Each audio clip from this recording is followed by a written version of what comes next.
আমরা রাজনীতিতে এসেছি।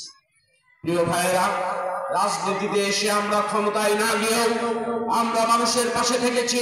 যেখানেই বন্যা হয় সেখানেই জামাত ছুটে যায়, যেখানেই আগুন লাগে সেখানেই জামাত ছুটে যায়, যেখানেই ঘূর্ণিঝড় হয় সেখানেই জামাত ছুটে যায়, যেখানেই ক্ষুধার্ত মানুষ থাকে সেখানেই জামাত ছুটে যায়, যেখানেই মানুষের কল্যাণের প্রয়োজন সেখানেই জামাত ছুটে যায়।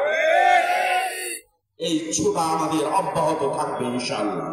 এজন্য আসুন সামনের দিন জামাত ইসলামের দাঁড়িপাল্লায় ভোট দিয়ে এই দেশের মানুষের ভাগ্যের উন্নয়ন করার জন্য চেষ্টা করি, গণতন্ত্রকে পুনঃপ্রতিষ্ঠার জন্য চেষ্টা করি, ইসলামী মূল্যবোধকে রক্ষা করার জন্য চেষ্টা করি, এলাকা থেকে চাঁদাবাজি দূর করার জন্য চেষ্টা করি, এলাকা থেকে মাদক দূর করার জন্য চেষ্টা করি, এলাকার মানুষের ভালো বাসার জন্য আমরা চেষ্টা করি, বেকার যুবকদের হাতে কাজ দেওয়ার জন্য আমরা চেষ্টা করি।